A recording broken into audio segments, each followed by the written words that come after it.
Hi, welcome back. In this section, we're going to be talking about a few of the highlights of Earth's early history, starting with the making of Earth during the Hadean time, then getting into the origin of life, and then the rise of oxygen and ozone.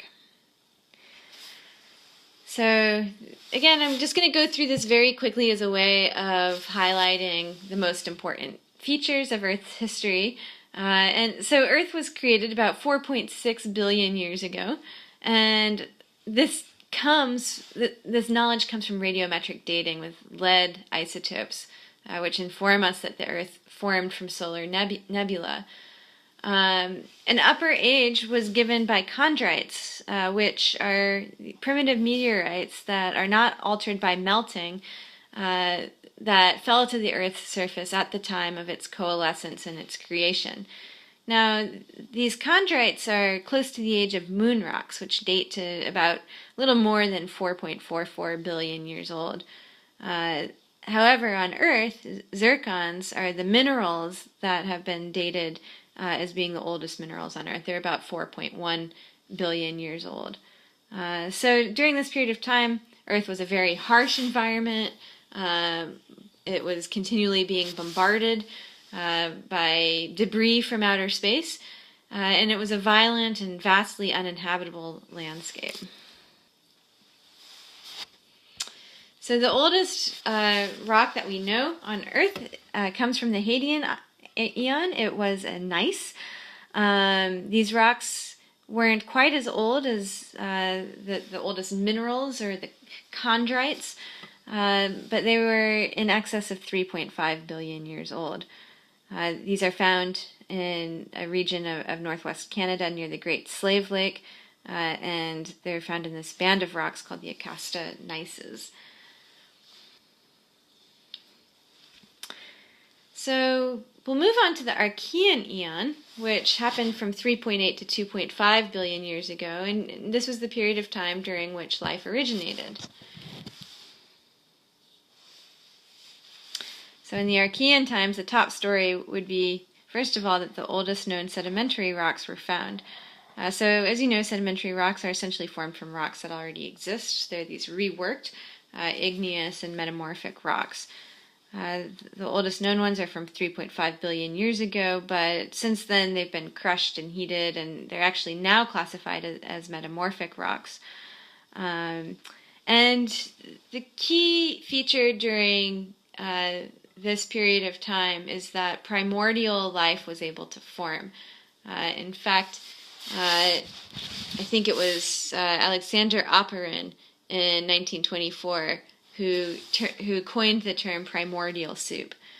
But in the early decades of the 20th century, Alexander Oparin and then John Haldane a little bit later, who was working on this simultaneously, but before Oparin's first book was translated into English, independently suggested that if the primitive atmosphere was reducing, which means that it's electron rich as opposed to oxygen rich, and if there was an appropriate supply of energy, such as lightning or ultraviolet light, then you might be able to synthesize a wide range of organic compounds. So this was all just theoretical at this point. Haldane's ideas about the origin of life were quite similar to Oparin's. Haldane proposed that the primordial sea served as a vast chemical laboratory powered by solar energy. And at this period of time, the atmosphere was indeed reducing. It was oxygen-free. And the combination of carbon dioxide, ammonia, and ultraviolet radiation would, according to Haldane's theory, give rise to a host of organic compounds and essentially become this hot, dilute soup. So Haldane envisioned that groups of monomers and polymers that formed in this environment would eventually acquire lipid membranes and then eventually develop into the first living cells. So Miller and Urey were later able to actually these theoretical ideas in the laboratory, and in their famous test, they were indeed able to create this reducing environment and spark it and create amino acids from purely inorganic chemicals. And these series of experiments took place in 1953. Okay. So amino block of life. But the organisms that would have been created under these conditions were still quite primitive. Now, there's a question of where can these organic compounds be produced in a prebiotic Earth? And there are a few theories. Early theories were that this could have happened on Earth's surface. You would need HCN and CH4, but the concentrations needed were doubtful. Another option is maybe the building blocks came in on a comet or on interplanetary dust. Again, that is unlikely to create life at the critical mass needed in order to start building cells and prompting evolution. So current thinking is that this process happened at hydrothermal vents. At hydrothermal vents in the ocean, you would get a critical mass of the ingredients that you would need. You have a lot of reduced materials, there's water, and today the hyperthermolytic bacteria that we find at hydrothermal vents are at the roots of the ribosomal RNA tree of life. So it seems likely that the first life during the Archean period originated at these hydrothermal vents. So the oldest accepted evidence of life on Earth from the fossil record comes from stromatolites. These are primitive bacteria that are actually quite similar to bacteria that are present today and found off of Western Australia. These photographs come from the Shark Bay. So stromatolites are fossilized remains of layered mats of bacteria that were thought to have formed as so-called primordial soup. Now, one of the features of this period is that the sun's luminosity was quite weak. So remember from the Daisy Lab lecture that the sun's luminosity is increasing over time. And in fact, during the Archean, when life first originated, the luminosity was only 70% of its present-day value. Climate models predict that under these conditions, the average surface temperature would be below the freezing point of water when the luminosity was even 86%. Or when the luminosity was around 86% of its present-day value. But the paradox is that we have evidence of a lot of liquid water within the first 0.2 to 0.8 billion years of Earth history. So how can we go about it? Paradox? Well, there are a few different hypotheses. One might be that there was an alternative form of heat besides the sun, like from geothermal vents, like these hydrothermal vents in the ocean where we think life originated. Well, the latest thinking on that is that there probably was more geothermal heat flux then than there is today, but not nearly enough to make up the difference. So this is unlikely. The second hypothesis is that during this period of time, the Earth was darker and had a lower albedo and therefore absorbed more heat. Well, currently, as you know, the albedo is around 0.3. And if you just do back of the envelope calculations to make up for a 30% loss in solar luminosity, the albedo would need to go to about 0, which isn't very likely. Clouds would have also been around at this time, so it's highly unlikely that the albedo would have been low enough to explain why water was not frozen. So this is unlikely. And then the third hypothesis is that the Earth's greenhouse effect was larger than it was in the past. And this actually is quite likely. We know that CO2 in the atmosphere was much higher historically because there was a smaller landmass. That led to less weathering. And we'll talk about this later, but less weathering results in less CO2 uptake. There was also a lot of methane present. So methane was also higher. And as you know, both carbon dioxide and methane are strong greenhouse gases. So this is a likely explanation for why water could have persisted in the liquid. So one question is, how much additional carbon dioxide would you need in order to compensate? And the answer is you would need a lot of carbon dioxide. You need around 1,000 times its present-day value at 4.5 billion years ago. But actually, this isn't implausible. because there's a lot of carbon in the Earth system. Even though we're releasing a lot to the atmospheres now, there's still a lot of carbon buried in the rock record and buried in oceans. So our global warming situation could be a lot worse. And also remember that there was a lot of water vapor in the atmosphere at this time, and that would contribute an additional greenhouse effect. So in the next lecture, the one that we'll do after this one, we'll actually talk about how we know how much carbon dioxide there was in these historic atmospheres. But let's move on to this next important portion of Earth's history, which was the Proterozoic. And the key thing that happened here was the rise of oxygen, which ultimately led to supporting more life.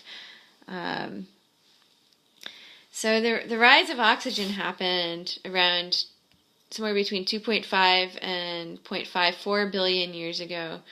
And this happened when cyanobacteria started becoming abundant. Cyanobacteria are the first photosynthetic organisms that were present in the oceans.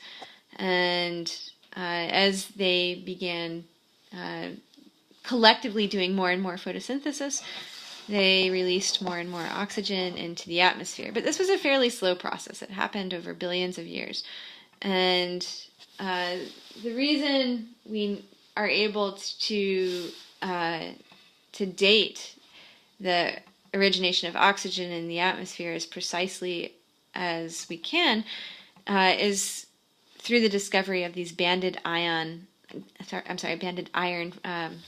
formations in the stratigraphic record. So as you know, when iron is oxidized, it rusts and develops this red coloration. As oxygen started to arise in the atmosphere, in places where iron was being deposited, it was deposited in this iron oxide form, in this orange form. And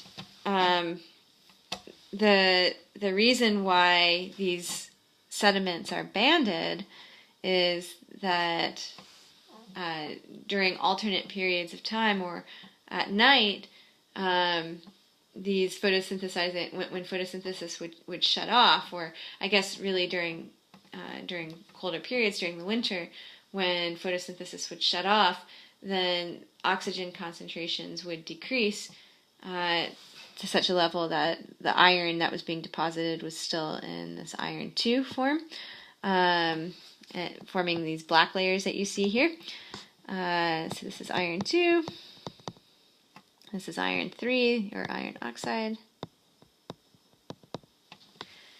And so we know that the atmosphere was shifting between oxygenated and anoxic for a number of years, and then suddenly, 1.9 billion years ago, the banded iron formation suddenly terminated.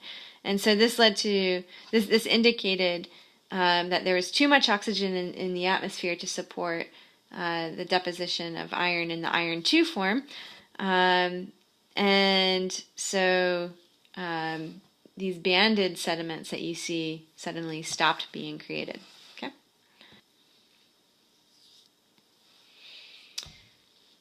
I'm just going to skip that and mention that with the rise of oxygen came another really important development in Earth's history, which is the ozone layer. So when oxygen in the atmosphere when it collides with other free radicals, it can form ozone, as we'll learn at the end of the semester. And this was critical because the ozone layer is something that protects us from ultraviolet radiation, which, as you know, can destroy DNA. So the rise of atmospheric oxygen really promoted the rise of the ozone layer, and that was the thing that ultimately led to an explosion of life. But that explosion of life, if you look at this geologic chart, doesn't happen, and I meant to use the pointer, doesn't happen until long after the rise of atmospheric oxygen. So what was going on during this period of time? Well, one thing is that the Earth was very cold during this period of time. In fact, it's called snowball Earth. Reconstructions of continental plates during this period of time show that Australia was at the tropics, yet glacial evidence in the geologic record shows that Australia was totally covered in glaciers at this period of time. So what that means is that the Earth had to be virtually all covered in ice from the poles to the tropics. Within this time period, there were really two snowball Earth episodes at about 750 and 600 million years ago. It was after these cold temperatures receded that we got an explosion of life during the Cambrian period of time.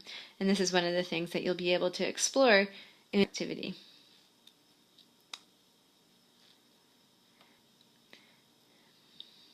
I believe that's all I have for you in this lecture, so I will see you again in the next lecture.